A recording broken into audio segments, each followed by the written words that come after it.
नमस्कार, म विमल वास्तोला, यस green road West management कम्पनीको को-फाउन्डर एवं मेकानिकल इन्जिनियर हुँ। आज म तपाईहरुलाई यो आस्फाल्ट कङ्क्रिट प्लान्टको बारेमा के बताउँदै छु।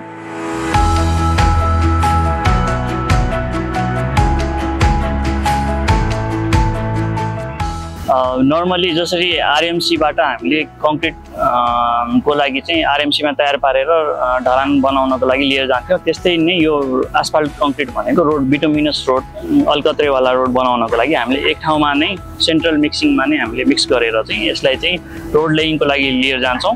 अब यो आस्फाल्ट प्लान्टमा मेनली हुने भनेको के हो भन्दाखेरि तपाईले देख्न सक्नुहुन्छ त्यो फिडरमा चाहिँ यो जेसीबीले चाहिँ डिफरेन्ट ग्रेड्सको एग्रिगेटलाई चाहिँ फिड गरेको हुन्छ। त्यो एग्रिगेटलाई चाहिँ फिड कन्भेयर बेल्टको थ्रु चाहिँ त्यो हिटिङ च्याम्बरमा चाहिँ लगिन्छ। त्यो एग्रिगेट चाहिँ सुरुमा हिट हुन्छ हैन, हिट भइसकेपछि सर्टेन टेम्परेचर पुगेपछि बिटुमिन एड हुन्छ र त्यो बिटुमिनसँग मिक्स भइसकेपछि चाहिँ हामीले एउटा ट्रकमा राखेर त्यसलाई रोड लेइङको लागि पठाउने गर्छौं।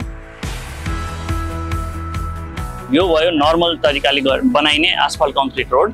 अब हामीले गर्न खोजिरहेको ग्रीन रोड वेस्ट म्यानेजमेन्टले गर्न खोजिरहेको चाहिँ प्लास्टिक, हाम्रो जुन वेस्टेज प्लास्टिक छ त्यसलाई चाहिँ एज एन एग्रिगेटमा चाहिँ बिटुमिनको सर्टेन पार्शियल सब्स्टिट्युटको रूपमा चाहिँ हामी युज गर्न खोजिरहेछौँ।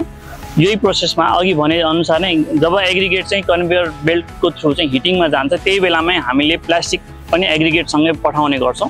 त्यो पठाउँदाखेरि चाहिँ जब त्यो हिटिङको पार्टमा जान्छ त्यो प्लास्टिकले चाहिँ एग्रिगेटको माथि एउटा कोटिङ जस्तो बनाउँछ। त्यो कोटिङको माथि फेरि बिटुमिनको अर्को कोटिङ आउँछ। यसरी चाहिँ एग्रिगेटलाई डबल कोटिङ हुने भएको भएर यसले चाहिँ रोडको ड्युरेबिलिटीदेखि लिएर लाइफ स्प्यान पनि बढाउने र रेनफलहरूबाट चाहिँ यसलाई पटहोल्स क्रिएट हुन नदिने खालको डिफ्रेन्ट बेनिफिट्स रहेको हुँदाखेरि यो प्लास्टिक मिक्स्ड आस्फाल्ट कङ्क्रिट चाहिँ हामीले अहिले नेपालमा चाहिँ प्रमोट गर्न खोजिरहेको अवस्था छ।